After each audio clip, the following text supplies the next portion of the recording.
गुरु तत्व की खोज। शिव की दृष्टि से प्रारंभिक मंत्र। गुरुर् ब्रह्मा गुरुर्विष्णु गुरुर्देवो महेश्वर, गुरु साक्षात परब्रह्म तस्मै श्री गुरुवे नमः। प्रसंग।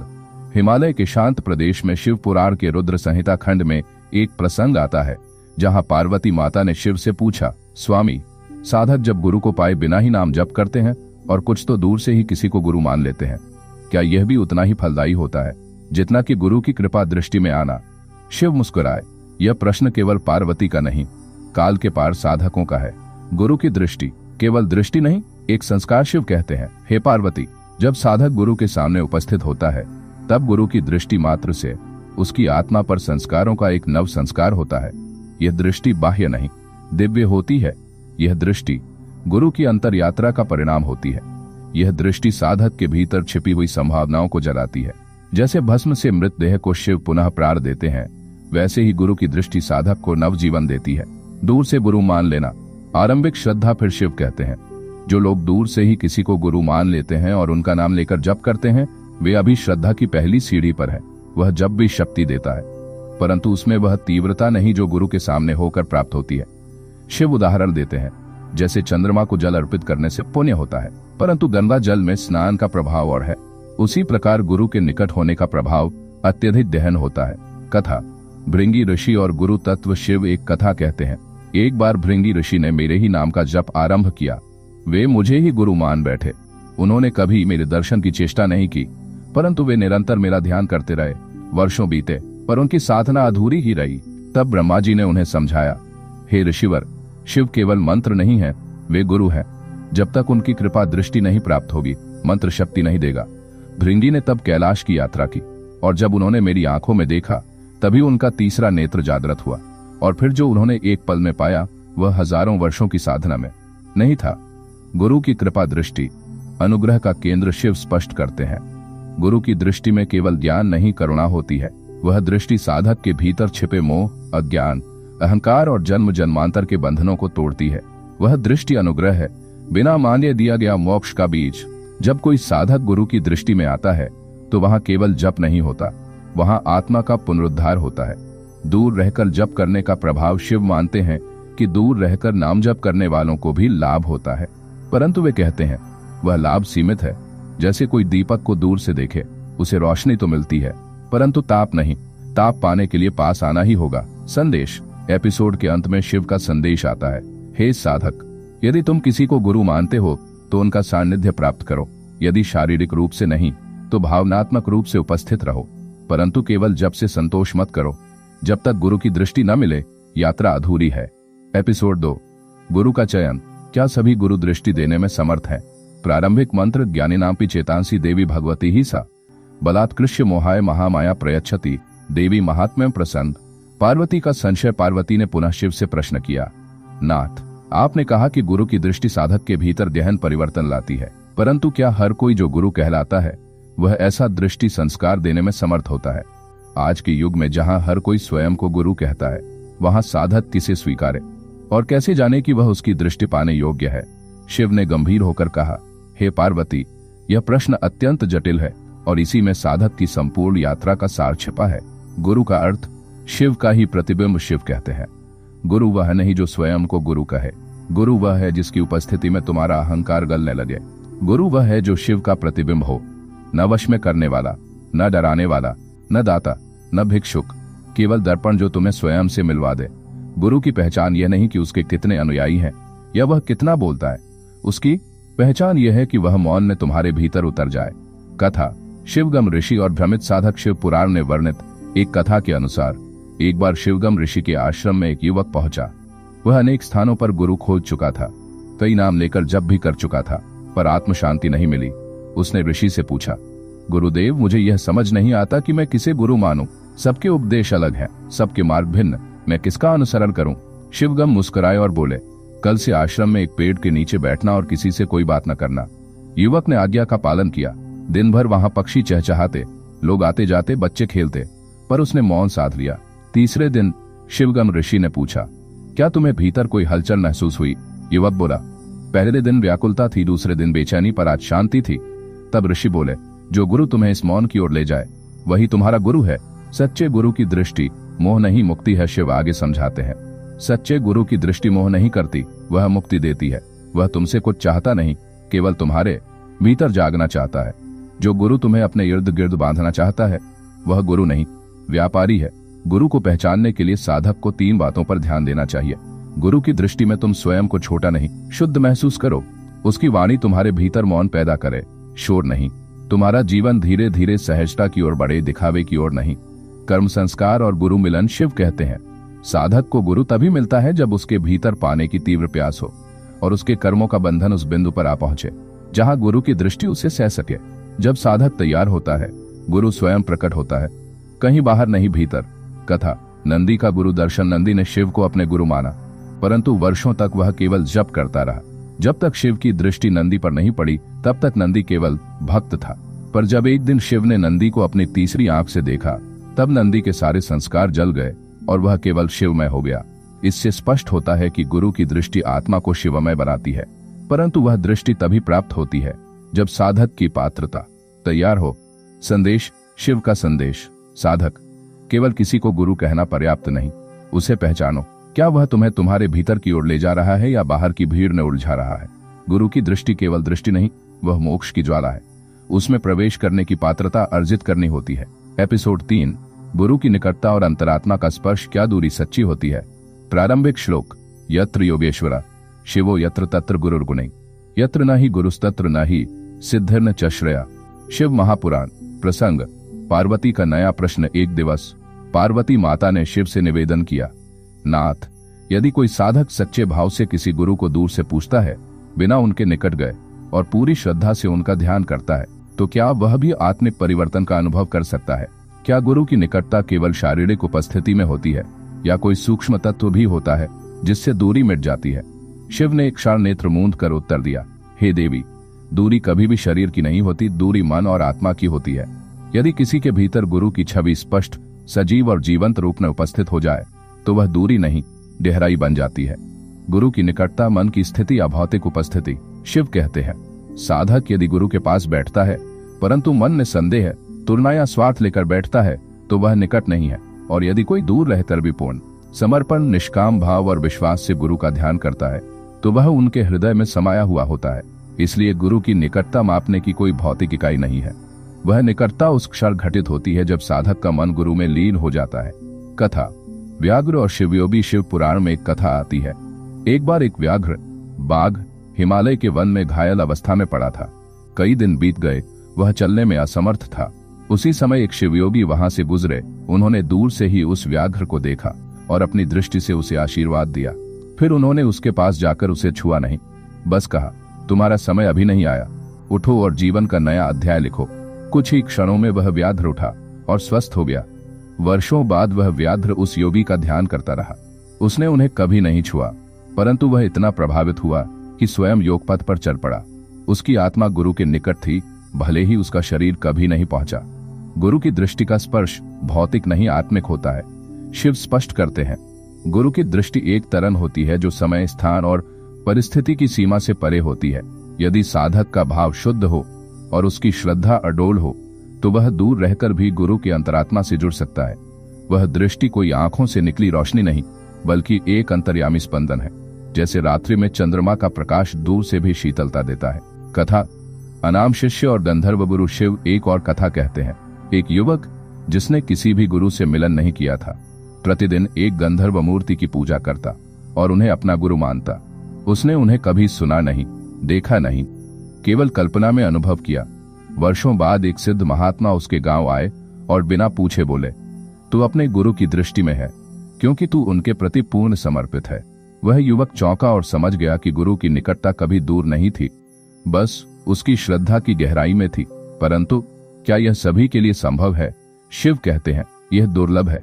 जो साधक अत्यंत निर्मल हृदय और पूर्ण विश्वास से जप करता है, केवल वही इस आत्मिक निकटता को अनुभव कर सकता है। अधिकतर साधकों को भौतिक सानिध्य की आवश्यकता होती है क्योंकि उनका मन अभी व्याकुल और विक्षिप्त है। गुरु के निकट कैसे आया जाए? शिव की दृष्टि में उपाय। दैनंदिन मौन ध्यान। गुरु का स्मरण केवल नाम से नहीं, मौन की गहराई से करो। श्रद्धा का अभ्यास। मन में शंका है तो उसे छोड़ दो और पुनः श्रद्धा में स्थिर हो जाओ। गुरु का चित्र हृदय में धारण करो। बाहर की मूर्ति से अधिक भीतर की मूर्ति को सजाओ।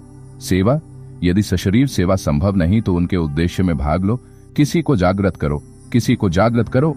शिव का संदेश, हे साधक, यदि गुरु दूर भी हैं तो उन्हें अपने हृदय के सिंहासन पर बिठाओ। दूरी माया है। श्रद्धा से जो जुड़ता है वह मुझ तक पहुंचता है, क्योंकि मैं ही गुरु हूं। गुरु का असली निवास तुम्हारे भीतर है। वहां उन्हें बुलाओ और एक दिन वे तुम्हारी आंखों से झांकेंगे। एपिसोड 4, गुरु की दृष्टि और साधक का संकल्प, किसका प्रभाव अधिक होता है? प्रस्तावना, शिव स्वयं गुरु है। आदि गुरु, महागुरु, ज्ञान स्वरूप शिव।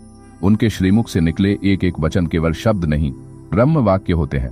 और जब पार्वती माता उनके समक्ष जिज्ञासा रखती है तो केवल एक प्रश्न नहीं जन्म लेता, बल्कि एक युग का ज्ञान साकार हो उठता है। शिव पार्वती संवाद प्रारंभ। एक बार कैलाश पर्वत पर शिव समाधिस्थ थे। पार्वती माता उनके समीप बैठी थीं। मन में एक संशय लिए। कुछ समय पूर्व ही वे एक तपस्वी साधक से मिली थीं, जो वर्षों से शिव की पूजा कर रहा था, परंतु फिर भी वह भ्रम, भय और मोह से घिरा हुआ था। उसने कहा था, मैं शिव को गुरु मानता हूँ, मैं शिव के नाम का जप करता हूँ, फिर भी मैं भीतर से शुद्ध नहीं हो पा रहा हूँ। पार्वती माता सोच में पड़ गईं। क्या गुरु की दृष्टि ही साधक को मोक्ष दिलाती है, या साधक के भीतर संकल्प की अग्नि भी उतनी ही आवश्यक है? वह तुरंत शिव से पूछ बैठी, नाथ, यदि गुरु की दृष्टि इतनी शक्तिशाली है तो क्या वह किसी भी साधक को उसकी योग्यता से ऊपर उठाकर मुक्ति दिला सकती है, या साधक का संकल्प भी आवश्यक है? शिव का उत्तर, दृष्टि और संकल्प का रहस्य। शिव ने नेत्र खोले और पार्वती को स्नेहपूर्वक देखा। फिर बोले, हे प्रिय, जैसे सूर्य की किरणें धरती पर पड़ती हैं किंतु केवल वही बीज अंकुरित होते हैं जो भीतर से जागृत हैं, वैसे ही गुरु की दृष्टि केवल उन्हें ही बदलती है जिनका संकल्प अडिग होता है। शिव समझाने लगे, गुरु की दृष्टि एक प्रेरक शक्ति है, लेकिन यदि साधक के भीतर स्वीकार करने की तैयारी नहीं है तो वह शक्ति लौट जाती है। गुरु और शिष्य के बीच का संबंध केवल एक दिशा में नहीं चलता, यह संज्ञान और संकल्प का द्वार है। संकल्प क्या है? शिव की दृष्टि में संकल्प केवल किसी कार्य को करने का विचार नहीं होता, यह आत्मा की पुकार होती है। यह एक ऐसा निश्चय होता है जो केवल शब्दों में नहीं बल्कि अस्तित्व की हर श्वास में धड़कता है। शिव कहते हैं, जब कोई साधक कहता है, अब चाहे कुछ भी हो मैं अपने गुरु के पद से विचलित नहीं होऊंगा, तब उसका संकल्प गुरु की दृष्टि को भीतर तक प्रवेश करने की अनुमति दे देता है। कथा, वीरशिव नामक साधक और गुरु की परीक्षा। शिव पुराण में एक कथा आती है। वीरशिव नामक एक साधक थी। वह एक सामान्य ग्वाला था जिसने अपने जीवन में कोई वेद न पढ़ा, कोई साधना न जानी, परंतु एक दिन जंगल में एक सिद्ध गुरु से उसकी भेंट हुई। गुरु ने उसे देखा और कहा, क्या तुम मेरे शिष्य बनना चाहते हो? वीरशिव ने कहा, मुझे कुछ नहीं आता प्रभु, परंतु मैं आपकी सेवा करना चाहता हूँ। मेरे जीवन में कोई उद्देश्य नहीं है, आप जो कहेंगे वही करूंगा। गुरु ने कुछ नहीं कहा, बस मुस्कुरा दिए और चले गए। पर वीरशिव ने उस दिन से नित्य उनकी प्रतीक्षा करनी शुरू कर दी। रोज दूर से उन्हें आते देखता, उनके लिए मार्ग साफ करता, पानी रखता और उनके बिना कहीं सेवा करता। सालों बीत गए, गुरु ने कभी कोई उपदेश नहीं दिया। एक दिन गुरु ने कहा, क्या तुम अब भी मेरे शिष्य कहलाना चाहते हो? वीरशिव ने उत्तर दिया, मैं अब शिष्य नहीं, मैं आपका अंश बनना चाहता हूँ। गुरु मुस्कुराए और उसी क्षण अपनी दृष्टि उस पर केंद्रित कर दी। कुछ ही पलों में वीरशिव ध्यानस्थ हो गया और वर्षों की अग्नि उसके भीतर जल उठी। संदेश केवल दृष्टि नहीं है। तब एक आवाज भीतर से आती है, अब और क्यों जीना? पर सच यह है कि जब तक तू जीवित है, जब तक तेरे भीतर जीवन की हल्की सी भी लौ जल रही है, इसका एक ही अर्थ है कि प्रभु का काम तुझ में बाकी है। वह तुझसे कुछ करवाना चाहते हैं, तुझे कोई सीख देना चाहते हैं, तुझे कोई सीख देना चाहते हैं। तू एक यंत्र नहीं, तू उनका सजीव माध्यम है। और जब तक तू इस धरती पर है, इसका अर्थ यह है कि प्रभु तुझ में सांसें भर रहे हैं, ताकि तू भी दूसरों की टूटी सांसों को सहारा दे सके। मन की सबसे बड़ी उलझन यह है, कौन अपने हैं, कौन साथ देंगे। पर यह संसार तेरा नहीं है, यह केवल एक यात्रा है, और यात्राओं में साथी बदलते हैं। कोई कुछ दूर तक चलता है, कोई बहुत दूर तक नहीं भी। और जब तू हर किसी से उम्मीद करता है कि वे हमेशा रहें, तब तू खुद ही दुख को आमंत्रित करता है। पर जिस दिन तूने सब छोड़ दिया, अपनी अपेक्षाएं, अपनापन की मांग, मान्यता की प्यास, उसी दिन भीतर एक दरवाजा खुलता है। वह दरवाजा जहां कोई नाम नहीं होता, कोई संबंध नहीं होता, सिर्फ प्रभु होते हैं। और जब सिर्फ वही होते हैं की थी, उसने अपने जीवन में उस गुरु को कभी नहीं देखा, न ही उनसे कोई संवाद हुआ, परंतु वह हर दिन उन्हें अर्पण करती, मन ही मन उनसे बात करती, उन्हें अपना सबसे निकटतम साथी मानती। जब वह 16 वर्ष की हुई तो नगर में एक निर्वाणी गुरु पधारे। उन्होंने उसे देखा और कहा, तेरे भीतर मैं अपने ही स्वरूप को देख रहा हूं। लोग चकित थे, वह तो कभी गुरु से मिली ही नहीं। गुरु बोले, यह बालिका वर्षों से भीतर से मुझे पुकार रही थी। उसका संकल्प इतना शुद्ध, इतना अचल था कि मेरी दृष्टि उसे अज्ञात रूप में पोषित करती रही। आज जब मैं उसके समक्ष आया तो वह पहले से तैयार थी। गुरु की दृष्टि का स्वभाव। शिव की वाणी में शिव कहते हैं, गुरु की दृष्टि कोई साधारण दृष्टि नहीं होती, वह एक दिव्य संकल्प होती है। परंतु वह संकल्प तब तक निष्क्रिय रहता है जब तक साधक अपनी ओर से द्वार नहीं खोलता। जब गुरु की दृष्टि और साधक का संकल्प एक बिंदु पर मिलते हैं, तब वहां जागरण नहीं, पुनर्जन्म होता है। अंतिम उपदेश। गुरु और साधक का सच्चा मिलन। शिव माता पार्वती को देखते हुए कहते हैं, हे पार्वती, यह संसार भ्रम का अरण्य है। इसमें साधक केवल 2 चीजों से मुक्त हो सकता है, गुरु की कृपा से और अपने संकल्प से। यदि कृपा हो पर संकल्प न हो तो साधक गिर जाएगा, और यदि संकल्प हो पर मार्गदर्शन न हो तो वह भटक जाएगा। परंतु जब दोनों साथ हो जाएं, तो शिव स्वयं साधक के भीतर बस जाते हैं। एपिसोड 5। साक्षात गुरु और अंतर्यामी गुरु, किससे होता है वास्तविक रूपांतरण। प्रस्तावना। गुरु को लेकर साधकों के मन में एक गहन प्रश्न बार बार उठता है, क्या मेरे जीवन में कोई साक्षात गुरु होना आवश्यक है?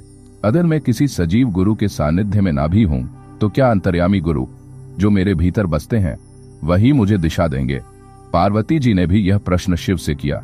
शिव ने इस अवसर पर एक गूढ़ रहस्य खोला।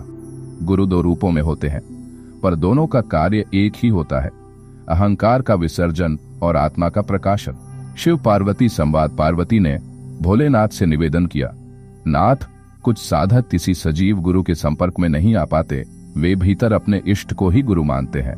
क्या ये पर्याप्त है? क्या केवल अंतर्यामी गुरु से भी आत्मज्ञान संभव है? शिव ने उत्तर दिया, हे देवी, गुरु 2 प्रकार के होते हैं, एक जो बाहर से दिशा देते हैं और दूसरे जो भीतर से आलोकित करते हैं। बाहर के गुरु तुम्हें मार्ग दिखाते हैं, पर भीतर के गुरु तुम्हें स्वयं मार्ग बना देना सिखाते हैं। गुरु स्वयं मार्ग बना देना सिखाते हैं।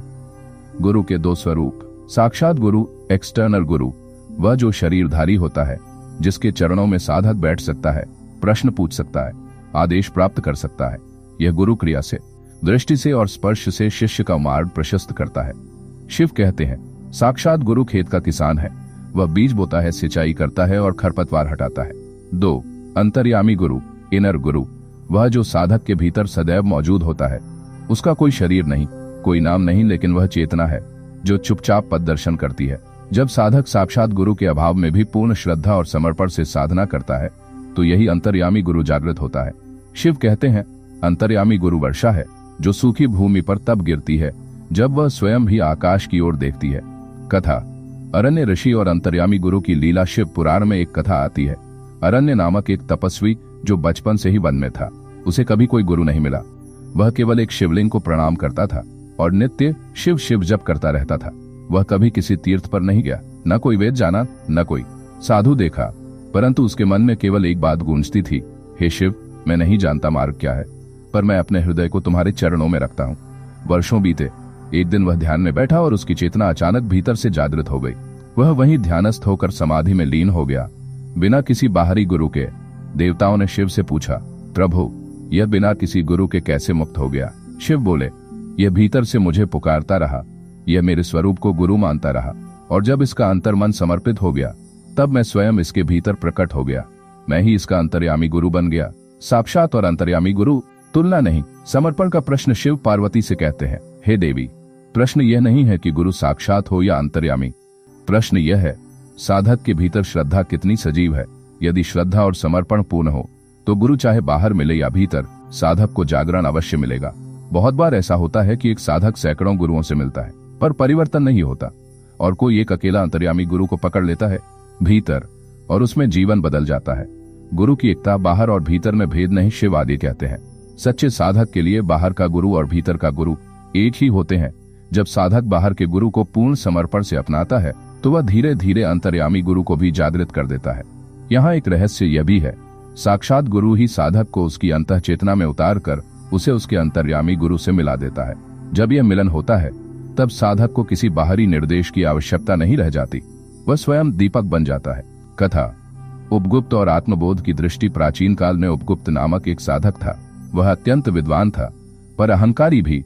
वह अनेक गुरुओं के पास गया, परंतु वह उनका परीक्षण करने लगा, क्या यह गुरु मेरी अपेक्षा श्रेष्ठ है? किसी गुरु ने उससे कहा, तू जितना ज्ञान बाहर से ले रहा है उतना ही तेरे भीतर विकार बढ़ रहा है। उसने कहा, तो क्या मैं किसी गुरु को न मानूं? गुरु बोले, जब तू भीतर के स्वर को पहचान लेगा तब सच्चा गुरु तुझे वहीं मिलेगा। तेरे अंतर्मन में वर्षों बाद उपगुप्त का अहंकार टूटा। वह अपने भीतर गया और उसी क्षणों से अपने जीवन के सभी गुरुओं की वाणी एक साथ सुनाई देने लगी, मानो वे सब उसके अंतःकरण में पहले से विराजमान थे। शिव का अंतिम उपदेश, गुरु से संबंध कैसा हो। शिव कहते हैं, हे देवी, साधक को चाहिए कि वह सबसे पहले अपने भीतर की पुकार सुने। यदि उसके जीवन में साक्षात गुरु आ जाए तो वह सौभाग्य है, पर यदि वह गुरु को कहीं बाहर न देख सके तो अपने भीतर के उस मौन को पकड़ ले, वही उसका अंतर्यामी गुरु है। दोनों मार्ग मोक्ष की ओर ले जाते हैं यदि श्रद्धा अखंड हो। सारांश, विषय साक्षात गुरु, अंतर्यामी गुरु स्वरूप शरीरधारी, दृश्य अदृश्य, चेतन कार्य दिशा, शिक्षा अनुशासन, अंतर्दृष्टि, मौन प्रेरणा, संबंध चरणों में समर्पण, अंतरात्मा में समर्पण, लाभ व्यवस्थित साधना, मौन जागरण। शिव का आशीर्वचन, हे साधक, साक्षात गुरु मिले तो धन्य हो, पर यदि कोई गुरु सामने न हो तब भी मत घबराना। तेरे भीतर ही वह गुरु बैठा है जो तुझे जन्मों से जानता है। उसके समक्ष मौन हो जा, वह बोलेगा नहीं पर तुझे अपने स्वरूप तक ले जाएगा। एपिसोड 6, गुरु के समीप रहकर भी जो खो देता है। दोष कहाँ है? प्रस्तावना।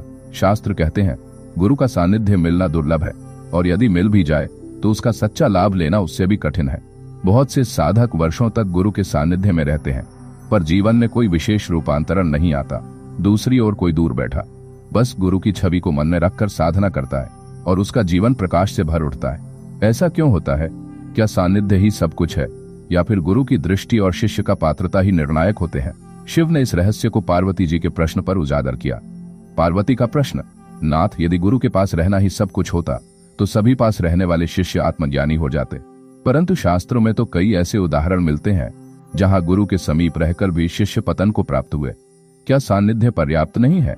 शिव का उत्तर, सानिध्य शरीर का है परंतु अनुग्रह हृदय के स्तर पर होता है। हे पार्वती, गुरु का सानिध्य केवल शरीर के समीप होने से नहीं होता। गुरु के सानिध्य का अर्थ है उसके ज्ञान, दृष्टि और आदेश में लय हो जाना। यदि कोई गुरु के समीप होकर भी अहंकार, संशय और अपेक्षाओं से भरा हो तो वह केवल देह के पास है, आत्मा से बहुत दूर। कथा, व्रजेश जो गुरु के समीप रहकर भी हार गया। शिव पुराण में एक कथा आती है व्रजेश नामक ब्राह्मण की। वह एक सिद्ध गुरु के आश्रम में रहा करता था। वर्षों तक उसने सेवा की, जल भरा, लकड़ी लाया, यज्ञ किया, परंतु उसके भीतर हमेशा एक अपेक्षा रही, गुरु मुझे विशेष मंत्र दें, मुझे विशिष्ट स्थान पर बैठाए, मुझे सबसे ऊपर माने। जब कभी गुरु किसी अन्य शिष्य को विशेष दृष्टि से देखते, व्रजेश का मन खिन्न हो जाता।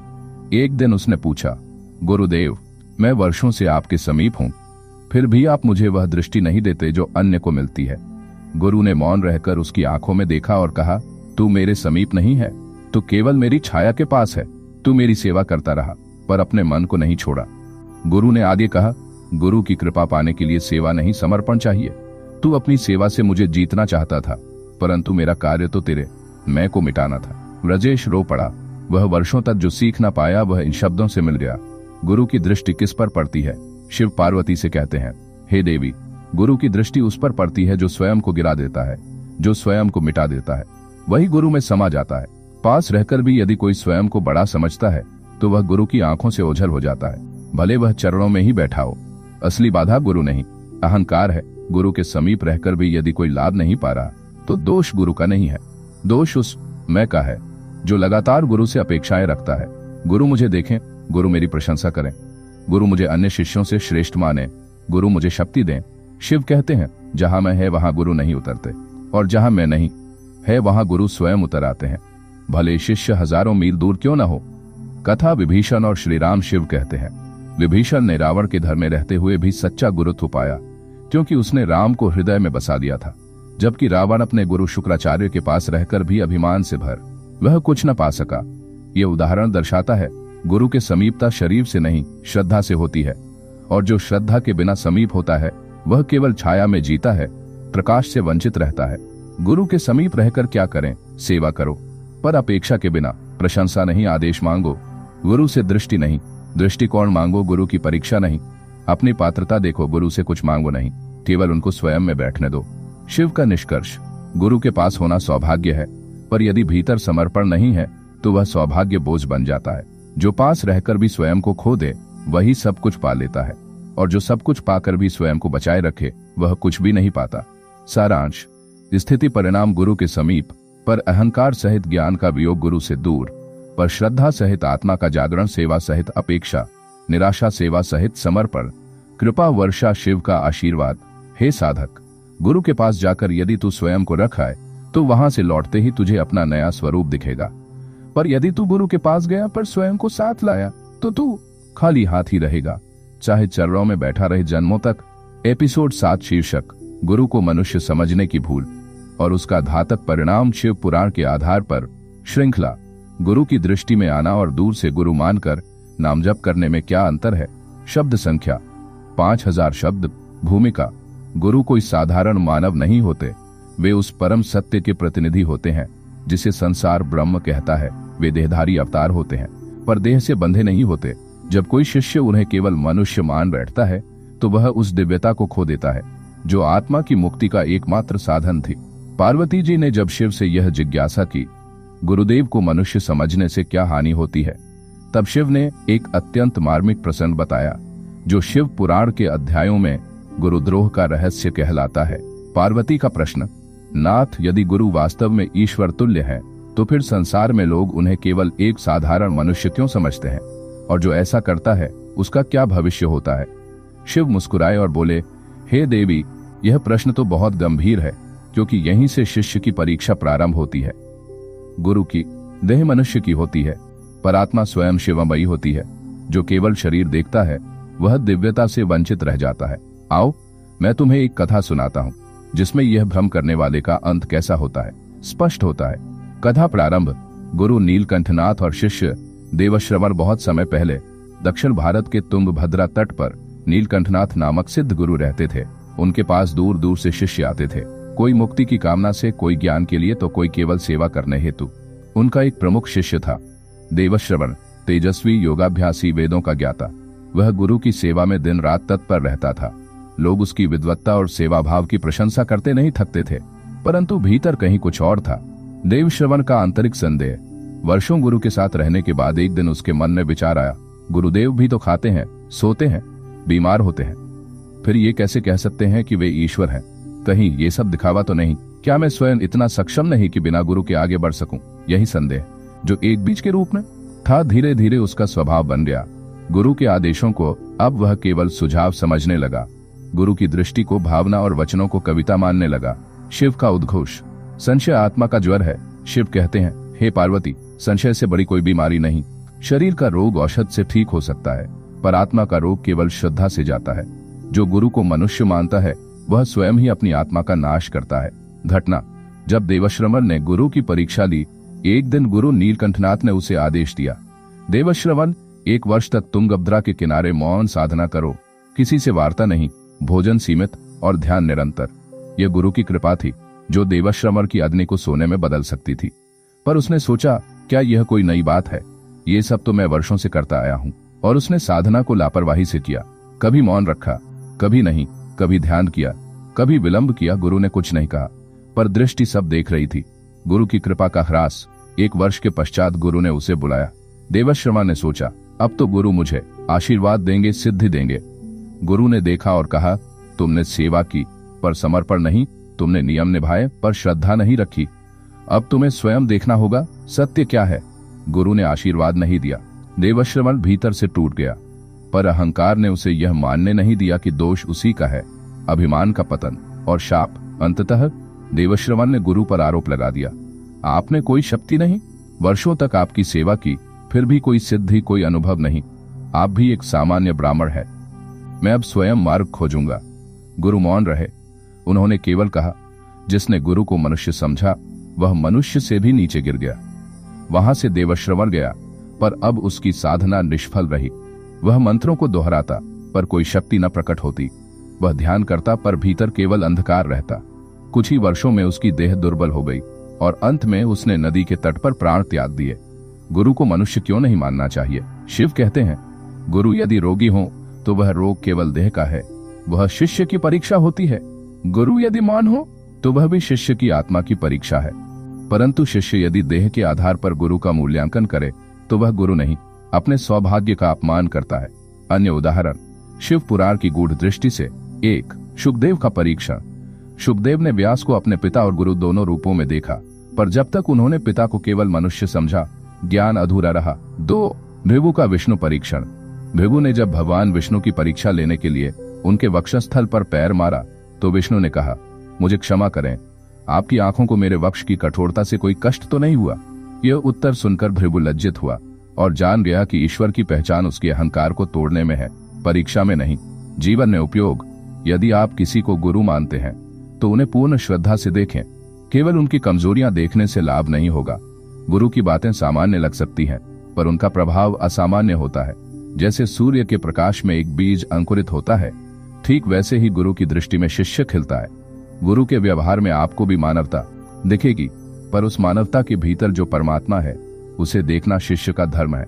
एपिसोड 8 शीर्षक, जब गुरु की दृष्टि दूर बैठे शिष्य पर पड़ती है और उसका जीवन रूपांतरित हो जाता है। श्रृंखला।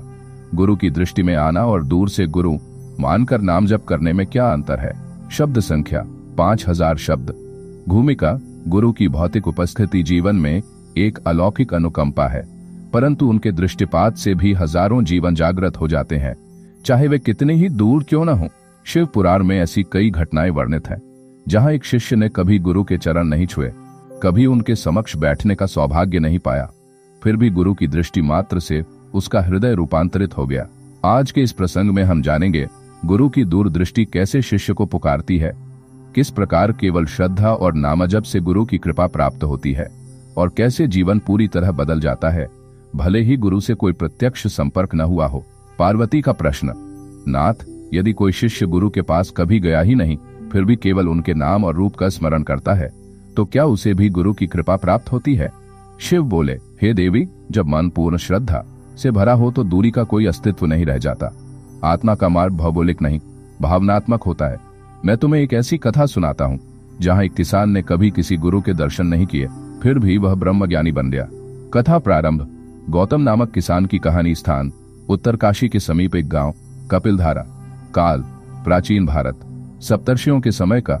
गौतम नामक एक साधारण किसान था। वह दिन भर खेतों में हल चलाता, गायों को चराता और रात को भगवान शिव का नाम जपता। उसका कोई आध्यात्मिक गुरु नहीं था। वह पढ़ा लिखा नहीं था, न उसे वेदों की जानकारी थी, न मंत्रों की, पर उसके पास था एक तीव्र निश्चल श्रद्धा। गौतम की आंतरिक तरफ हर रात वह आसमान की ओर देखता और कहता, हे भोलेनाथ, मेरा कोई मार्गदर्शक नहीं है, मुझे कुछ नहीं आता, पर अगर आप ही मेरे गुरु बन सकें तो मुझे स्वीकार कर लीजिए। यह भाव वह वर्षों से दोहराता रहा, बिना थके, बिना माने कुछ भी। साक्षात्कार की पूर्व पीठिका। एक दिन गौतम को स्वप्न में एक दृश्य दिखा। एक तेजस्वी सन्यासी गेरुए वस्त्रों में, जटाजूटधारी, त्रिशूलधारी उसके सामने खड़े हैं। वो बोले, तूने मुझे गुरु माना, इसलिए मैं तुझे शिष्य मानता हूँ। अब से मैं तेरे कर्मों में, विचारों में और भावों में प्रकट हो जाऊंगा। तू खेत जोतेगा और मैं तेरे भीतर बीज बोऊंगा। गौतम की आंख खुली, पर उसका मन शांत नहीं था। उसका पूरा शरीर कंपायमान था। गौतम का रूपांतरण। उस दिन के बाद गौतम बदल गया। वह अब केवल हल नहीं चलाता था, वह उसे साधना मानता था। खेत जोते हुए वह नाम जप करता, ओम नमः शिवाय, गुरु शिवाय। जिस प्रकार एक पत्थर वर्षों पानी की धार सहते सहते शिवलिंग बन जाता है, वैसे ही गौतम का जीवन नाम जप से तपने लगा। उसका जीवन सहज था, पर चेतना गहरी हो चुकी थी। ग्रामवासियों की प्रतिक्रिया। लोगों ने देखा कि गौतम अब अलग हो चुका है। वह कम बोलता है, पर उसकी दृष्टि में गहराई है। वह अकेले बैठता है और उसके चारों ओर शांत वातावरण होता है। गायें उसे देखते ही पास आ जाती, चिड़ियां उसके कंधों पर बैठ जाती। लोग पूछते, गौतम, तूने किसी गुरु के दर्शन किए हैं? वह केवल मुस्कुरा देता और कहता, नहीं, पर गुरु ने मुझे देख लिया है। शिव का दृष्टिपात और आत्म साक्षात्कार। एक रात गौतम अपने खेत में ध्यानस्थ था। अचानक आकाश से दिव्य प्रकाश उतरा और उसमें प्रकट हुए वही सन्यासी जो स्वप्न में आए थे। वह बोले, अब तू तैयार है, तूने मुझे अपनी श्रद्धा से बुलाया। तेरे नामजप की ध्वनि कैलाश तक पहुंची थी। गौतम ने कुछ नहीं कहा, उसके अश्रु बहते रहे। शिव ने उसके माथे पर हाथ रखा और गौतम को सहसा वह दीक्षा प्राप्त हुई, जिसे वर्षों की तपस्या से भी कुछ लोग नहीं पा पाते। शिव का उद्घोष। जो शिष्य केवल नामजप और भाव से गुरु को बुलाता है, मैं स्वयं उसके जीवन में उतर आता हूँ। दूरी का कोई महत्व नहीं, श्रद्धा ही वास्तविक निकटता है। अन्य दृष्टांत शिव पुराण के अनुसार। 1. स्वयं नारद की कथा। नारद जी ने जब नारायण का स्मरण किया, तब तक उन्हें कोई गुरु नहीं मिला था, पर उन्होंने नारायण नारायण का नाम इतना भाव से लिया कि स्वयं ब्रह्मा ने उन्हें दीक्षा दी। 2. हनुमान का राम प्रेम। हनुमान ने राम को गुरु मानकर ही समर्पण किया। उन्होंने कभी अपने ज्ञान का अभिमान नहीं किया। जीवनोपयोगी संदेश, अनुभव शिक्षाएं। गुरु दूर हैं, कोई समस्या नहीं। यदि मन निकट है, क्या दर्शन आवश्यक है? नहीं। यदि श्रद्धा प्रबल है, क्या गुरु बुलाए बिना आते हैं? नहीं। शिष्य की पुकार सबसे आवश्यक है। क्या नाम जप से गुरु मिल सकते हैं? हाँ, यदि जप में प्रेम हो। शिव का अंतिम वचन इस अध्याय में, श्रद्धा एक ऐसी सीढ़ी है जो दूरी को लांघ जाती है। गुरु भले सामने न हो, पर यदि हृदय पवित्र है तो गुरु की दृष्टि शिष्य तक पहुंचती ही है। एपिसोड 9 शीर्षक, गुरु की दृष्टि से भागने वाले शिष्य का अंत कैसा होता है। श्रृंखला, गुरु की दृष्टि में आना और दूर से गुरु मानकर नाम जप करने में क्या अंतर है। भूमिका, गुरु की कृपा अनमोल है, लेकिन कभी कभी कुछ शिष्य गुरु के प्रति अपनी अनवज्ञा से भाग जाते हैं। वे स्वयं को स्वतंत्र मानते हैं और गुरु की दृष्टि से बचने की कोशिश करते हैं। इस प्रकार का भागना शिष्य के लिए आत्मविनाश का कारण बन सकता है, क्योंकि गुरु की कृपा और दिशा के बिना आत्मविकास संभव नहीं है। आज के इस एपिसोड में हम जानेंगे गुरु से भागने वाले शिष्य का मानसिक और आध्यात्मिक पतन कैसे होता है। शिव पुराण के आधार पर एक शिष्य की कहानी, जो गुरु से भागने के कारण दीनहीन और असफल हो गया। गुरु की दृष्टि के बिना आत्मा का मार्गदर्शन कैसे अधूरा रहता है। अंत में गुरु के प्रति श्रद्धा और समर्पण का महत्व क्या है। पार्वती का प्रश्न, नाथ, आपने गुरु की दृष्टि में आकर शिष्य को कैसे सुरक्षित रखा है, लेकिन अगर शिष्य जानबूझकर गुरु से भाग जाए तो उसके जीवन का क्या होता है। शिव बोले, हे देवी, भागने वाले शिष्य का अंत कभी शुभ नहीं होता। गुरु के बिना आत्मा का मार्ग अधूरा रह जाता है। मैं तुम्हें एक कहानी सुनाता हूँ, जहाँ एक शिष्य ने गुरु के मार्ग को त्याग दिया और उसके बाद वह कैसे नष्ट हुआ। कथा प्रारंभ। विपरीत मार्ग पर जाने वाला शिष्य स्थान, काशी के समीप एक छोटा सा गांव। काल प्राचीन युग, जब महान ऋषि और तपस्वी भारत में निवास करते थे। सुधीर नामक एक युवक था जो अत्यधिक बुद्धिमान और उत्साही था। वह काशी के एक प्रसिद्ध गुरु ऋषि शार्दूल के शिष्य थे। हालांकि उसे सदैव लगता कि गुरु की शिक्षा और मार्गदर्शन में कोई विशेष बात नहीं है। वह स्वयं को बहुत समझदार मानता था और उसे विश्वास था कि वह बिना गुरु की मदद के भी आत्मज्ञान प्राप्त कर सकता है। गुरु का उपदेश सुनते हुए सुधीर को हमेशा यह एहसास होता कि वह इन शिक्षाओं से ऊपर है। एक दिन उसने निश्चय किया कि वह गुरु के मार्ग से मुक्त होकर स्वयं अपनी राह चुनेगा। सुधीर का मनमाना मार्ग। गुरु ने सुधीर से कहा, तुम जो करना चाहते हो वह करो, पर याद रखो, गुरु की दिशा के बिना मार्ग एक विकृत हो सकता है। लेकिन सुधीर ने गुरु के इन शब्दों को नजरअंदाज किया। वह किसी और गुरु की तलाश में निकल पड़ा। उसने सोचा कि वह बिना किसी गुरु के भी श्रेष्ठ बन सकता है। वह आत्म साधना के लिए गहरे जंगलों में चला गया और कई महीनों तक वहां ध्यान करने लगा। लेकिन उसे न तो शांति मिली न सुकून।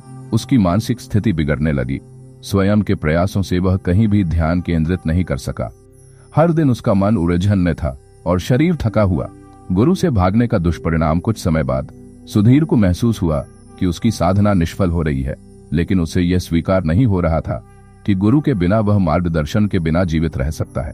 एक दिन उसने सोचा कि वह काशी लौट जाएगा और गुरु से फिर मार्गदर्शन प्राप्त करेगा। वह काशी पहुंचा, लेकिन वह आशा की जगह निराशा का सामना करने गया। गुरु शार्दूल ने उसे देखा और कहा, तुमने मुझे छोड़ दिया तो तुम्हारे जीवन का मार्ग अब कठिन हो गया है। गुरु की दृष्टि से भागने वाले शिष्य का अंत अच्छा नहीं होता। सुधीर को समझ में आया कि गुरु का मार्ग छोड़ने के बाद उसका जीवन अंधकार में खो चुका था। गुरु के बिना उसने स्वयं को खो दिया था। वह पुनः गुरु के पास लौटने का प्रयास करता, परंतु अब बहुत देर हो चुकी थी। गुरु ने उसे कहा, जब तुमने मुझे छोड़ा तो तुमने स्वयं को भी छोड़ दिया। अब तुम्हारा मार्ग केवल अंधकार में ही रहेगा। गुरु के बिना शिष्य का पतन। गुरु के बिना सुधीर का जीवन व्यर्थ हो गया। उसके भीतर का प्रकाश बुझ गया था और उसका आत्मा दरिद्र हो गया था। वह अब दिन रात एक असहनीय वेदना में जीता रहा। कोई भी आध्यात्मिक उपलब्धि उसे प्राप्त नहीं हुई। वह जानता था कि गुरु की दृष्टि ने ही उसे जीवन में दिशा दी थी, लेकिन अब वह उसे खो चुका था। गुरु के बिना उसका जीवन खाली और शून्य था। शिव का उपदेश। शिव ने पार्वती से कहा, जो शिष्य गुरु के मार्ग से भाग जाता है वह कभी भी अपने आत्मा का वास्तविक स्वरूप नहीं पहचान सकता। गुरु के बिना आत्मज्ञान केवल एक स्वप्न सा होता है। गुरु की कृपा की प्राप्ति के बिना शिष्य को अज्ञान और भ्रम का सामना करना पड़ता है। शिव ने आगे कहा, गुरु की दृष्टि, गुरु की कृपा, यह शिष्य के जीवन का आधार होती है। बिना गुरु के आत्मा अंधेरे में भटकती है। इसलिए कभी भी गुरु से भागने का विचार मत करो, क्योंकि गुरु का मार्गदर्शन ही तुम्हारी आत्मा को शुद्ध करता है। जीवनोपयोगी संदेश, अनुभव शिक्षाएं। गुरु से भागने का परिणाम मानसिक और आध्यात्मिक पतन। गुरु के बिना आत्मा का मार्ग अंधकारमय और अधूरा। गुरु की कृपा की आवश्यकता जीवन के हर पहलू में सफलता और शांति के लिए। शिष्य का कर्तव्य, गुरु का आदर, विश्वास और समर्पण। शिव का अंतिम वचन इस अध्याय में, गुरु के बिना आत्मा का मार्ग नहीं होता और शिष्य का जीवन खाली और शून्य हो जाता है। गुरु का मार्ग ही सत्य की ओर जाने वाला एकमात्र रास्ता है। एपिसोड 10 शीर्षक, गुरु की दृष्टि से मुक्त शिष्य के लिए क्या विकल्प होते हैं। श्रृंखला, गुरु की दृष्टि में आना और दूर से गुरु मानकर नाम जप करने में क्या अंतर है। भूमिका, गुरु की दृष्टि के बिना शिष्य जीवन में क्या विकल्प चुन सकता है। क्या वह अपने मार्ग पर बिना गुरु के आगे बढ़ सकता है, या फिर गुरु की दृष्टि के बिना आत्मज्ञान प्राप्त कर पाना असंभव है। ये प्रश्न बहुत गंभीर है, क्योंकि गुरु की कृपा और मार्गदर्शन शिष्य के जीवन का अभिन्न हिस्सा होता है। शिव पुराण में इस विषय पर कई दृष्टांत और शिक्षाएं दी गई हैं। आज हम इस एपिसोड में जानेंगे, गुरु की दृष्टि से मुक्त शिष्य के लिए कौन कौन से विकल्प होते हैं। गुरु के बिना आत्मज्ञान प्राप्त करने के प्रयास में क्या परेशानियां आती हैं। गुरु के मार्गदर्शन के बिना शिष्य का जीवन कैसे चलता है, और क्या शिष्य को कभी भी गुरु की दृष्टि से मुक्त होना चाहिए। पार्वती का प्रश्न, नाथ, आपने गुरु की दृष्टि को अत्यंत महत्वपूर्ण बताया है, लेकिन क्या शिष्य कभी गुरु से मुक्त हो सकता है, और यदि वह ऐसा करता है तो उसके लिए क्या विकल्प होते हैं। शिव बोले, हे देवी, गुरु की दृष्टि से मुक्त होना कोई सामान्य बात नहीं है। शिष्य को गुरु का मार्गदर्शन प्राप्त होते हुए भी यदि वह गुरु से अलग होने का प्रयास करता है तो उसका मार्ग कठिन हो जाता है। परंतु कुछ शिष्य इस मार्ग को चुनते हैं। उनके लिए क्या विकल्प हो सकते हैं। मैं तुम्हें एक कथा सुनाता हूँ। कथा प्रारंभ, आदित्य का मार्ग स्थान, दक्षिण भारत, एक प्रसिद्ध आश्रम के पास। काल, प्राचीन समय आदित्य नामक एक युवा ब्राह्मण था, जो एक प्रसिद्ध गुरु ऋषि विद्यानाथ के आश्रम में शिक्षा प्राप्त कर रहा था। वह बहुत बुद्धिमान था और गुरु की शिक्षाओं में गहरी रुचि रखता था। परंतु कुछ समय बाद उसे लगा कि गुरु की उपदेशों से वह अपनी आत्मा का सत्य नहीं पा रहा है। आदित्य को लगता था कि गुरु के मार्ग से वह अधिक ऊंचा स्थान प्राप्त कर सकता है। इसलिए उसने निश्चय किया कि वह गुरु की दृष्टि से मुक्त हो जाएगा और अपनी आत्म साधना पर ध्यान देगा। उसने गुरु से विदा ली और अकेले तपस्या करने के लिए गहरे जंगल में चला गया। आदित्य का मार्ग चुनना और उसकी कठिनाइयां। आदित्य ने जंगल में एक कुटिया बनाई और वहां ध्यान और साधना में लीन हो गया। वह खुद से यह मानता था कि बिना गुरु के भी वह आत्मज्ञान प्राप्त कर सकता है, लेकिन कुछ ही समय में उसे महसूस हुआ कि उसकी साधना में कोई गहराई नहीं आ रही थी। वह ध्यान की अवस्था में प्रवेश नहीं कर पा रहा था और उसके विचार स्थिर नहीं हो पा रहे थे। हर दिन उसका मन भटकता रहता और उसकी आत्मा में एक खालीपन था। गुरु की दृष्टि के बिना शिष्य की परेशानियां। एक दिन आदित्य को लगा कि वह नष्ट हो जाएगा, क्योंकि वह न तो संतुष्ट था, न ही उसका ध्यान स्थिर हो पा रहा था। उसने सोचा कि वह गुरु के पास लौटेगा, लेकिन उसके भीतर एक अहंकार था। वह यह नहीं स्वीकार सकता था कि गुरु के बिना वह नहीं जी सकता। आदित्य की मानसिक स्थिति बिगड़ने लगी। वह अब धीरे धीरे अवसादित होने लगा। उसकी तपस्या में कोई फल नहीं दिख रहा था। जंगल में जानवरों की आवाजें और आसपास के वातावरण की भयावहता उसे परेशान करने लगी। एक दिन वह आत्महत्या करने के विचार से जंगल में भ्रमण कर रहा था, जब उसे अचानक एक दिव्य प्रकाश नजर आया। उस प्रकाश में उसने देखा कि ऋषि विद्यानाथ उसी के पास खड़े हैं। ऋषि का उपदेश और शिष्य का अभिप्रेत। ऋषि ने आदित्य को देखा और कहा, आदित्य, तुमने मुझसे अलग होने का निर्णय लिया था, लेकिन गुरु की दृष्टि से दूर होना तुम्हारे लिए सही नहीं था।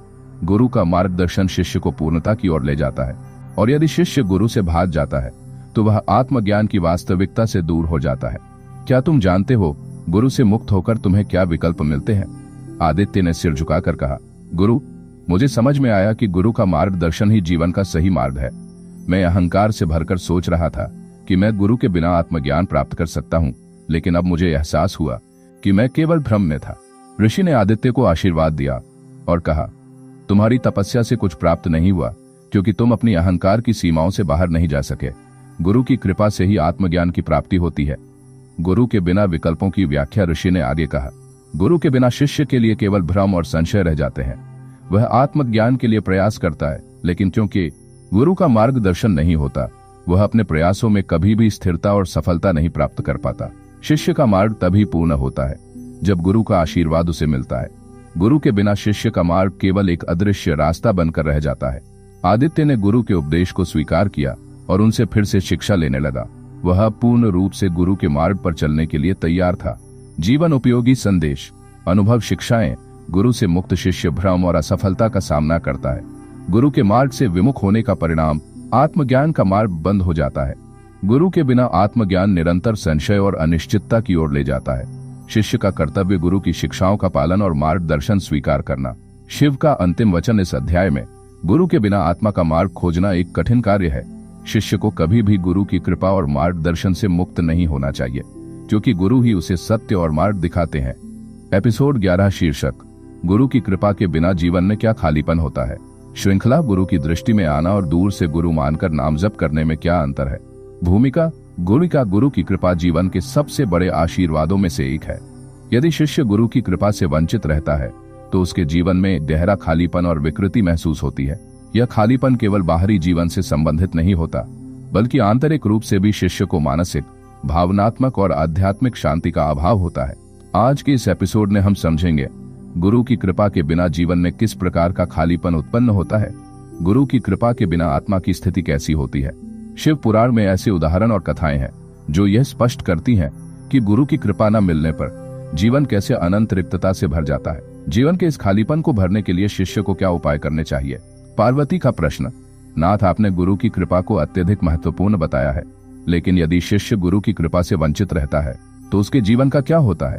क्या जीवन में असंतोष और खालीपन ही उत्पन्न होते हैं। शिव बोले, हे देवी, गुरु की कृपा के बिना जीवन अंधकारमय और रिक्त हो जाता है। मैं तुम्हें एक कथा सुनाता हूँ जो यह स्पष्ट करेगी कि गुरु की कृपा के बिना जीवन में कितना बड़ा खालीपन हो सकता है। कथा प्रारंभ, अवनीश की खोई हुई राजस्थान, हिमालय की तलहटी में एक आश्रम। काल, प्राचीन समय। अवनीश नामक एक युवक था जो एक अत्यंत समर्पित और धार्मिक परिवार से आता था। बचपन से ही उसने कई महापुरुषों और संतों के बारे में सुना था। उसके मन में एक गहरी इच्छा थी कि वह जीवन में महानता प्राप्त करे और अपनी आत्मा को शुद्ध करे। इसके लिए उसने अपने जीवन का मार्गदर्शन पाने हेतु एक गुरु की तलाश शुरू की। काफी समय बाद उसे एक महात्मा गुरु ऋषि शंकर के बारे में जानकारी मिली, जो बहुत प्रसिद्ध और सिद्ध गुरु थे। अवनीश ने ऋषि शंकर के पास जाकर शिष्यत्व की विनती की। गुरु ने अवनीश को शिष्य के रूप में स्वीकार किया और उसे आध्यात्मिक ज्ञान देने के लिए तैयार हो गए। लेकिन कुछ समय बाद अवनीश ने देखा कि गुरु की कृपा के बिना उसका जीवन आगे नहीं बढ़ रहा। उसे लगता था कि गुरु की दिशा में कोई विशेष आंतरिक परिवर्तन नहीं हो रहा था। अवनीश का आत्मंथन और गुरु की कृपा का अभाव। अवनीश ने एक दिन गुरु से कहा, गुरु, मैं शिष्य के रूप में आपके पास आकर बहुत खुश था, लेकिन अब मुझे ऐसा लगता है कि मेरे जीवन में कोई वास्तविक परिवर्तन नहीं हो रहा। क्या मेरी साधना में कोई कमी है। गुरु ने शांतिपूर्वक उत्तर दिया, अवनीश, साधना में कोई कमी नहीं है, किंतु गुरु की कृपा की आवश्यकता तुम्हारे जीवन में बदलाव लाने के लिए होती है। यदि गुरु की कृपा का आशीर्वाद न हो तो कोई भी साधना पूर्ण नहीं हो सकती। अवनीश को यह शब्द समझ में नहीं आए। उसने सोचा कि यदि वह और अधिक मेहनत करेगा तो वह आत्मज्ञान प्राप्त कर सकता है, लेकिन समय बीतने के साथ उसे महसूस हुआ कि वह अंधेरे में चल रहा है। उसकी साधना हालांकि कठोर थी, लेकिन उसमें वह शांति और संतोष नहीं था जो गुरु की कृपा से मिल सकती थी। आंतरिक रूप से वह खाली महसूस कर रहा था और उसे समझ में आया कि गुरु की कृपा के बिना जीवन में कोई स्थिरता नहीं हो सकती। गुरु की कृपा के बिना जीवन का खोया हुआ अर्थ। अवनीश का जीवन धीरे धीरे असंतोष और शून्यता से भर गया। वह हमेशा ऐसा महसूस करता कि कुछ अधूरा है, लेकिन वह नहीं समझ पाता था कि वह कौन सी कमी है। उसकी साधना में कोई गति नहीं थी और हर दिन उसे ऐसा लगता था कि जीवन का उद्देश्य कहीं खो गया है। वह आत्ममंथन करता, लेकिन उत्तर कभी नहीं मिलते थे। वह दिन प्रतिदिन मानसिक तनाव और खालीपन का सामना करता रहा। आखिरकार उसने सोचा कि वह गुरु की कृपा से वंचित है और इसलिए उसका जीवन इस खालीपन में उलझकर रह गया है। गुरु की कृपा का महत्व और जीवन में खालीपन। गुरु की कृपा के बिना जीवन में खालीपन का अनुभव होना स्वाभाविक है, क्योंकि गुरु की कृपा शिष्य को जीवन के सभी पक्षों में संतुलन और दिशा प्रदान करती है। बिना गुरु की कृपा के शिष्य अपने आप में अव्यक्त और विचलित रहता है, क्योंकि उसे न तो आंतरिक शांति मिलती है, न ही अपने आत्मा के उद्देश्य का ज्ञान। गुरु की कृपा वह अमृत है जो शिष्य के जीवन में हर दिन नया प्रकाश लाती है, और बिना यह अमृत के शिष्य का जीवन केवल अंधेरे में ही रहता है। शिव का उपदेश। शिव ने पार्वती से कहा, गुरु की कृपा के बिना जीवन में जो रिक्तता उत्पन्न होती है वह आत्मा को असंतुष्ट और उलझन में डाल देती है। शिष्य अपने प्रयासों के बावजूद उस रिक्तता को भर नहीं सकता। गुरु की कृपा ही शिष्य को शांति, संतोष और आत्मज्ञान की दिशा दिखाती है। यह कृपा शिष्य को जीवन के सभी पहलुओं में संतुलन और प्रगति देती है। शिव ने आगे कहा, गुरु की कृपा का महत्व समझने के लिए शिष्य को पहले यह समझना होगा कि गुरु का मार्गदर्शन केवल बाहरी नहीं बल्कि आंतरिक परिवर्तन का स्रोत होता है। गुरु का आशीर्वाद शिष्य के जीवन में परम शांति और सुख का प्रवेश कराता है। जीवन उपयोगी संदेश। अनुभव शिक्षाएं, गुरु की कृपा का अभाव, जीवन में रिक्तता, शून्यता और असंतोष। गुरु का मार्गदर्शन, शिष्य को आंतरिक शांति और संतुलन प्राप्त होता है। गुरु के बिना साधना परिणामहीन और अराजक हो सकती है। गुरु के बिना शिष्य का जीवन मानसिक और भावनात्मक तनाव से भरा रहता है। शिव का अंतिम वचन इस अध्याय में, गुरु की कृपा ही जीवन में शांति और संतोष लाती है। गुरु के बिना शिष्य का जीवन खाली होता है और वह हमेशा असंतुष्ट रहता है। इसलिए शिष्य को गुरु की कृपा की आवश्यकता है ताकि वह जीवन के वास्तविक अर्थ को जान सके। एपिसोड 12 शीर्षक, गुरु की कृपा से शिष्य की आध्यात्मिक प्रगति श्रृंखला। गुरु की दृष्टि में आना और दूर से गुरु मानकर नाम जप करने में क्या अंतर है? भूमिका, गुरु का जुर्म शिष्य के जीवन में आत्मिक विकास और आध्यात्मिक प्रगति के लिए अत्यधिक महत्वपूर्ण होती है। शिष्य केवल गुरु की उपदेशों से नहीं, बल्कि गुरु की कृपा से ही आत्मज्ञान की ओर बढ़ता है। गुरु का आशीर्वाद शिष्य की जीवन यात्रा को एक नई दिशा और उद्देश्य प्रदान करता है। आज के इस एपिसोड में हम देखेंगे गुरु की कृपा के प्रभाव से शिष्य की आध्यात्मिक प्रगति कैसे होती है। गुरु का आशीर्वाद शिष्य को किस तरह से आत्मज्ञान और सच्ची शांति की ओर ले जाता है। शिव पुराण में गुरु की कृपा से शिष्य की प्रगति के बारे में कौन सी कथाएं और दृष्टांत दिए गए हैं। गुरु की कृपा के प्रभाव से शिष्य किस प्रकार के परिवर्तन अनुभव करता है। पार्वती का प्रश्न, नाथ, आपने गुरु की कृपा के महत्व को बताया है, लेकिन गुरु की कृपा शिष्य की आध्यात्मिक प्रगति में किस प्रकार से सहायक होती है?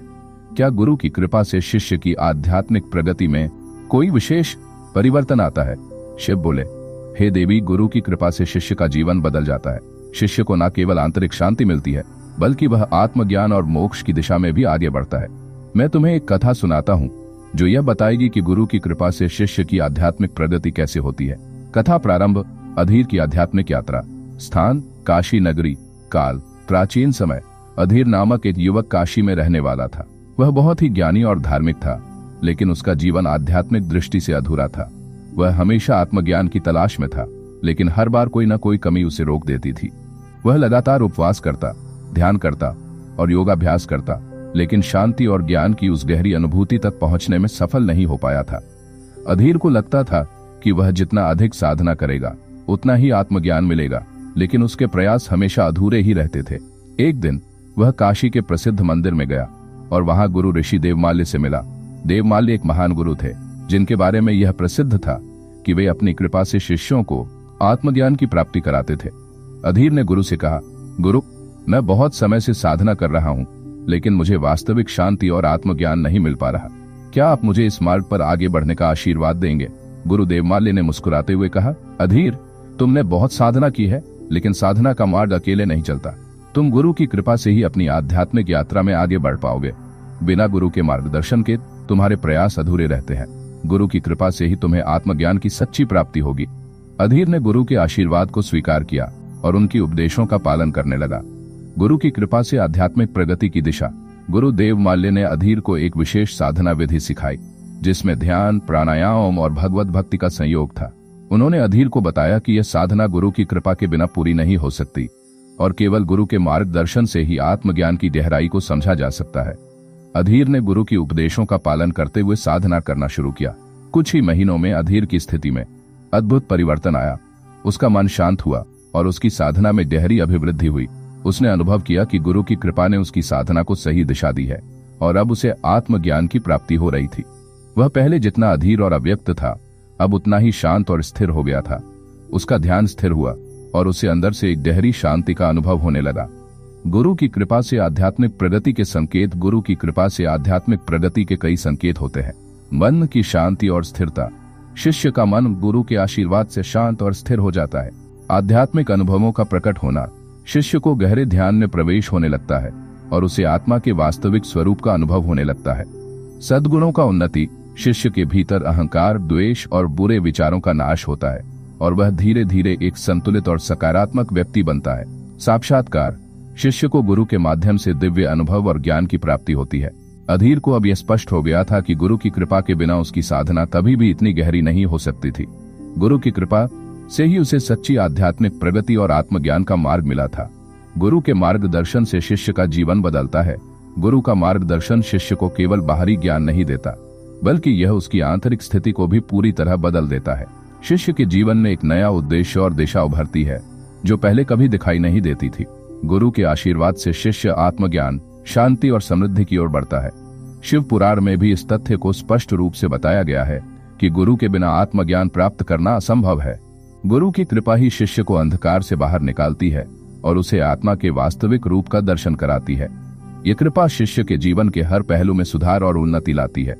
जीवन उपयोगी संदेश, अनुभव, शिक्षाएं। गुरु की कृपा से शिष्य आत्मज्ञान की प्राप्ति और मानसिक शांति में वृद्धि होती है। गुरु का मार्गदर्शन शिष्य को सच्चे आध्यात्मिक ज्ञान की ओर मार्गदर्शित करता है। गुरु के बिना साधना अधूरी रहती है और शिष्य को वास्तविक परिणाम नहीं मिलते। गुरु की कृपा शिष्य के जीवन में संतुलन, शांति और आध्यात्मिक प्रगति ला देवी का बेसौन पीवा लांपे बोलाओ पसंद है बाती है एपिसोड 13 शीर्षक गुरु की कृपा और शिष्य के जीवन में आध्यात्मिक समृद्धि श्रृंखला। गुरु की दृष्टि में आना और दूर से गुरु मानकर नाम जप करने में क्या अंतर है? भूमिका। गुरु का आशीर्वाद और कृपा शिष्य के जीवन में केवल आध्यात्मिक प्रगति के लिए ही नहीं बल्कि समृद्धि और सुख की प्राप्ति के लिए भी अत्यधिक महत्वपूर्ण है। गुरु की कृपा से शिष्य अपने जीवन के हर पहलू में समृद्धि और शांति प्राप्त करता है। इस एपिसोड में हम यह जानेंगे गुरु की कृपा से शिष्य के जीवन में समृद्धि कैसे आती है। शिव पुराण में गुरु के आशीर्वाद के कारण शिष्य को मिली समृद्धि के उदाहरण। गुरु के मार्गदर्शन से शिष्य का जीवन कैसे बदलता है। गुरु की कृपा के द्वारा शिष्य को प्राप्त होने वाली आध्यात्मिक और भौतिक समृद्धि। पार्वती का प्रश्न। नाथ, आपने गुरु की कृपा के महत्व को बताया, लेकिन क्या गुरु की कृपा शिष्य के जीवन में केवल आध्यात्मिक प्रगति ही लाती है या भौतिक समृद्धि भी होती है? गुरु के आशीर्वाद से शिष्य का जीवन वास्तव में कैसे बदलता है? शिव बोले, हे देवी, गुरु की कृपा से शिष्य का जीवन केवल आध्यात्मिक दृष्टि से ही नहीं बल्कि भौतिक दृष्टि से भी समृद्ध हो जाता है। गुरु का आशीर्वाद शिष्य के जीवन को शांति, समृद्धि और आनंद से भर देता है। मैं तुम्हें एक कथा सुनाता हूँ जिससे तुम समझ सकोगी कि गुरु की कृपा शिष्य के जीवन में भौतिक और आध्यात्मिक समृद्धि कैसे लाती है। कथा प्रारंभ। राजा चंद्रसेन और गुरु की कृपा स्थान काशी नगरी के पास एक प्राचीन महल। काल प्राचीन समय राजा चंद्रसेन का राज्य बहुत ही समृद्ध था, लेकिन वह हमेशा अपने जीवन में असंतुष्ट और अशांत रहता था।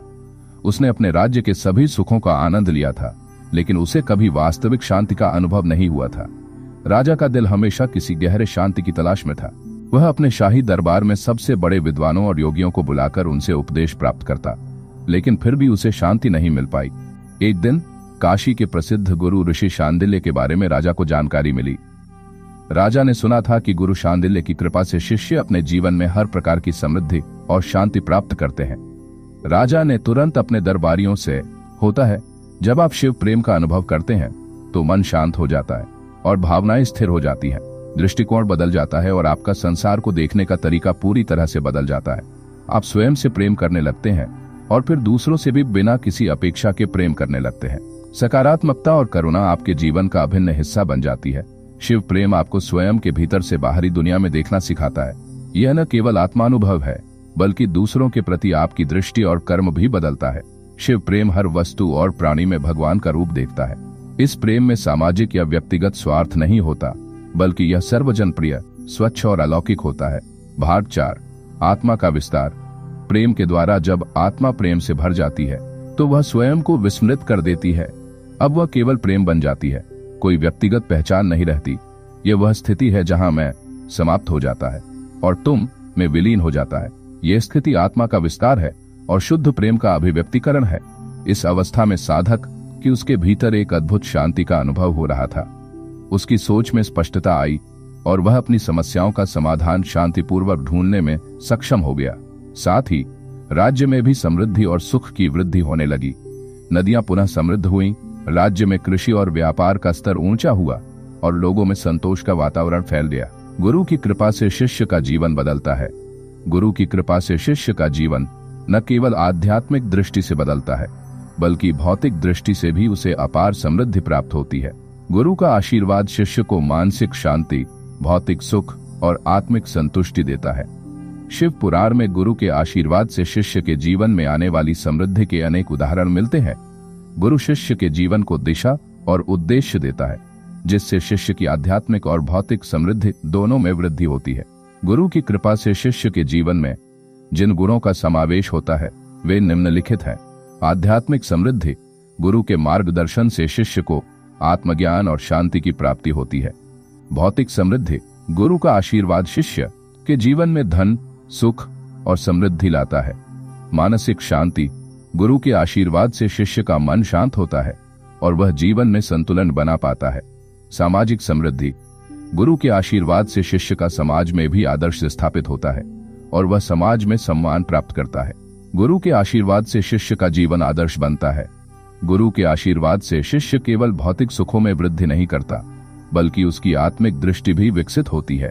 गुरु की कृपा से शिष्य का जीवन एक आदर्श जीवन बनता है, जो दूसरों के लिए प्रेरणा का स्रोत बनता है। शिष्य का जीवन गुरु के मार्गदर्शन के कारण शांत, समृद्ध और संतुलित हो जाता है। गुरु के बिना शिष्य अपने जीवन के उद्देश्य को नहीं समझ पाता, लेकिन गुरु के आशीर्वाद से शिष्य अपनी सही दिशा पहचानता है और जीवन के सर्वोत्तम उद्देश्य की ओर अग्रसर होता है। जीवन उपयोगी संदेश। अनुभव शिक्षाएं। गुरु की कृपा शिष्य को केवल आध्यात्मिक ही नहीं, बल्कि भौतिक समृद्धि भी देती है। गुरु का आशीर्वाद शिष्य के जीवन को शांति, संतुष्टि और उद्देश्य प्रदान करता है। गुरु के मार्गदर्शन से शिष्य का जीवन स्थिर, संतुलित और समृद्ध बनता है। एपिसोड 14 शीर्षक गुरु की कृपा और शिष्य का जीवन में एकात्मता श्रृंखला। गुरु की दृष्टि में आना और दूर से गुरु मानकर नाम जप करने में क्या अंतर है? भूमिका। गुरु की कृपा शिष्य के जीवन में एकत्व की भावना का उदय करती है।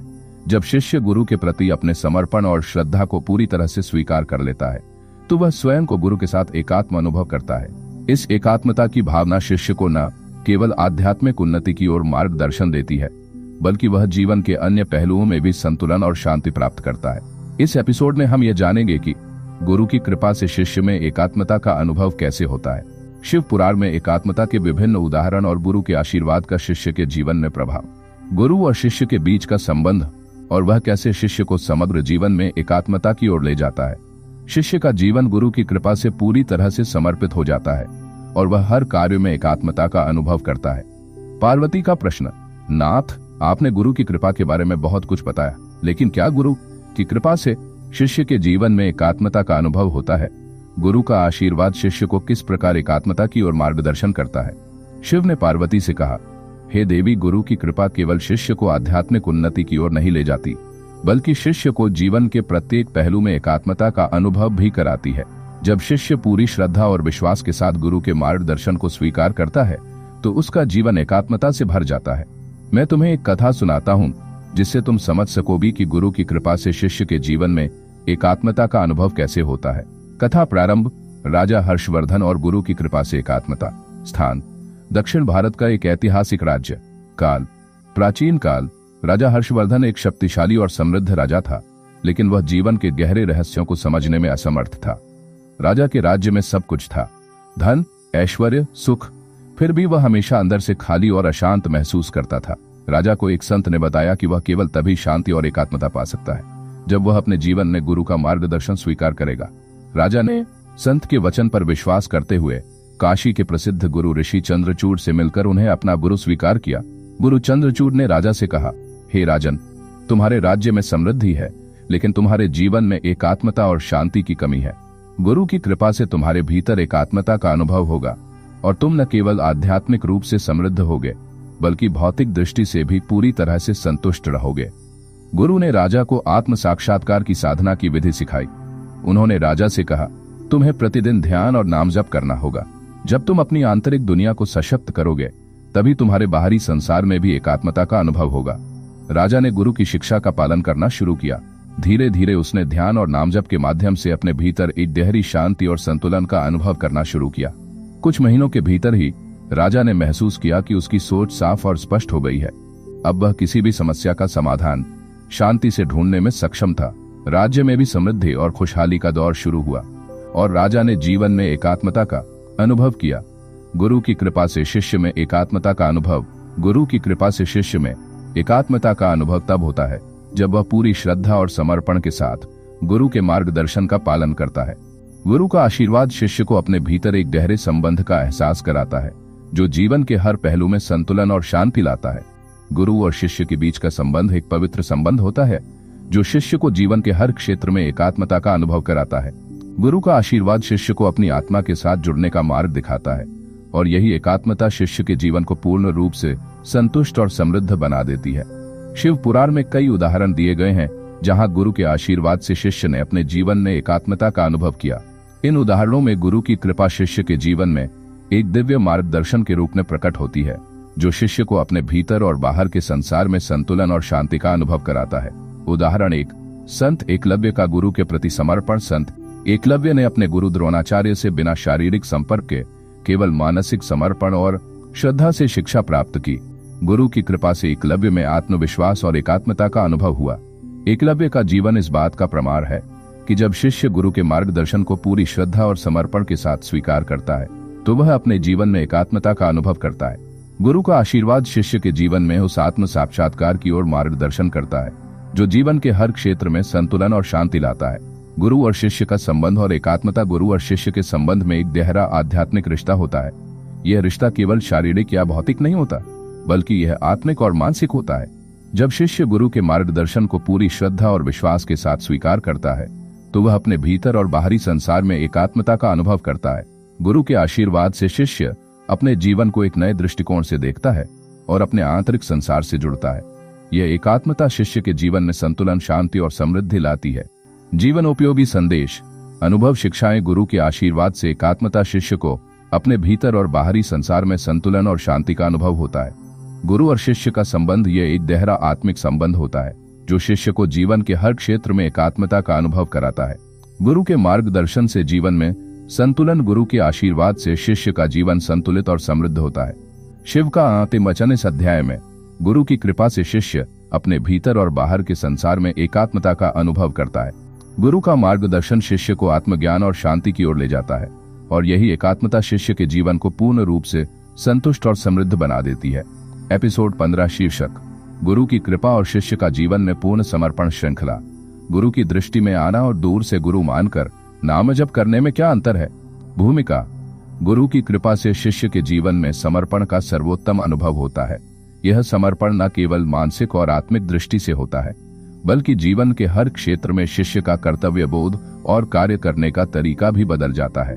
गुरु के आशीर्वाद से शिष्य अपने जीवन को सच्चे अर्थों में समर्पित करता है, जिससे वह संतुलित, शांत और सफलता की ओर अग्रसर होता है। इस एपिसोड में हम यह जानेंगे कि गुरु के प्रति पूर्ण समर्पण का क्या अर्थ है और यह शिष्य के जीवन में कैसे कार्य करता है। शिव पुराण में शिष्य के समर्पण के बारे में कितनी महत्वपूर्ण बातें हैं। गुरु का आशीर्वाद शिष्य को समर्पण के रास्ते पर कैसे मार्गदर्शन करता है। गुरु और शिष्य के संबंध का शिष्य के जीवन में क्या गहरा प्रभाव पड़ता है। पार्वती का प्रश्न। नाथ, आपने गुरु के समर्पण के बारे में बहुत कुछ कहा, लेकिन समर्पण का सही अर्थ क्या है? क्या गुरु के आशीर्वाद से शिष्य अपने जीवन को पूर्ण रूप से समर्पित कर सकता है? कृपया इस पर अधिक प्रकाश डालें। शिव ने पार्वती से कहा, हे देवी, गुरु का आशीर्वाद शिष्य के जीवन में उस समर्पण का मार्गदर्शन करता है जो उसके जीवन को आध्यात्मिक, मानसिक और भौतिक दृष्टि से संतुलित बनाता है। जब शिष्य गुरु के मार्गदर्शन को सच्चे समर्पण के साथ स्वीकार करता है तो वह अपने भीतर और बाहरी संसार में एक गहरी शांति और संतुलन का अनुभव करता है। मैं तुम्हें एक कथा सुनाता हूँ जिससे तुम समझ सकोगी कि गुरु की कृपा से शिष्य का जीवन समर्पण से कैसे भरा होता है। कथा प्रारंभ। राजा दुष्यंत और शिष्य का समर्पण। स्थान महाभारत काल के भारत का एक प्रसिद्ध राज्य। काल प्राचीन काल। राजा दुष्यंत को जीवन में हर प्रकार की ऐश्वर्य प्राप्त थी, लेकिन वह एक आंतरिक शांति और संतुलन की तलाश में था। राजा ने सुना था कि गुरु की कृपा से ही आत्म साक्षात्कार होता है और तब शिष्य जीवन के सच्चे उद्देश्य को पहचान पाता है। राजा ने अपने राज्य के एक प्रसिद्ध संत ऋषि व्यास से मिलने का निश्चय किया। ऋषि व्यास ने राजा को देखा और कहा, राजन, तुम्हारे पास राज्य की समृद्धि है, लेकिन तुम्हारे जीवन में एक ठहराव और शांति की कमी है। तुम केवल बाहरी समृद्धि से संतुष्ट हो, लेकिन अंदर की शांति से दूर हो। गुरु की कृपा से तुम्हें अपने भीतर की शांति और संतुलन का अनुभव होगा। राजा दुष्यंत ने गुरु की बातों पर ध्यान दिया और उनसे आशीर्वाद लिया। गुरु ने राजा को ध्यान की साधना और आत्म संयम की शिक्षा दी। गुरु ने कहा, राजन, तुम्हें अपने भीतर की शक्ति और सत्य का एहसास करने के लिए आत्म समर्पण की आवश्यकता है। तुम जितना अधिक समर्पित रहोगे, उतना ही तुम्हें शांति और संतुलन प्राप्त होगा। राजा दुष्यंत ने गुरु के मार्गदर्शन के अनुसार अपनी दिनचर्या को बदल लिया और ध्यान और साधना में लग गए। समय के साथ राजा ने महसूस किया कि उसके भीतर एक गहरी शांति और संतुलन उत्पन्न हो गया है। उसकी सोच अब पूरी तरह से स्पष्ट हो गई थी और वह अपने राज्य में न्याय और समृद्धि का सही तरीके से संचालन करने में सक्षम था। राजा ने महसूस किया कि गुरु के आशीर्वाद और समर्पण की साधना से उसे न केवल बाहरी समृद्धि बल्कि आंतरिक शांति और संतुलन भी प्राप्त हुआ। अब वह अपने जीवन में पूरी तरह से समर्पित था और उसका जीवन हर स्तर पर संतुलित था। गुरु की कृपा से शिष्य का समर्पण और जीवन में संतुलन। गुरु के आशीर्वाद से शिष्य का समर्पण तब सच्चा होता है जब वह गुरु के मार्गदर्शन के प्रति पूर्ण विश्वास और श्रद्धा से भरा होता है। यह समर्पण केवल मानसिक या भावनात्मक नहीं होता, बल्कि यह शिष्य के जीवन के हर पहलू में गहरे बदलाव लाता है। गुरु का आशीर्वाद शिष्य को अपने भीतर एक गहरी शक्ति और संतुलन का एहसास कराता है। यह शक्ति शिष्य को जीवन के हर स्तर पर सही निर्णय लेने और हर परिस्थिति में संतुलन बनाए रखने में मदद करती है।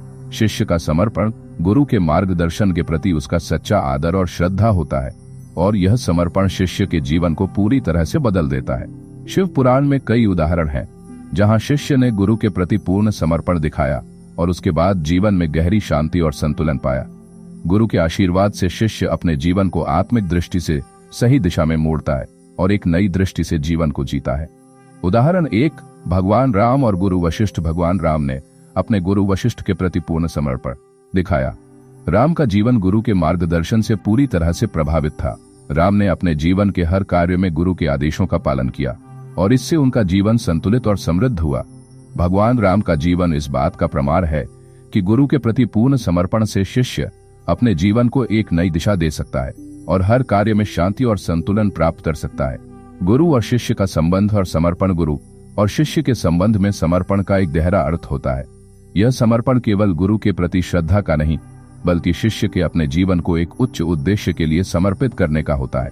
गुरु का मार्गदर्शन शिष्य को अपने जीवन के उद्देश्य की पहचान करने में मदद करता है और उसे इस उद्देश्य की ओर सही दिशा में मार्गदर्शन करता है। जब शिष्य गुरु के मार्गदर्शन को पूरी तरह से स्वीकार करता है और अपने जीवन को उसी के अनुसार ढालता है, तो वह जीवन में संतुलन और शांति का अनुभव करता है।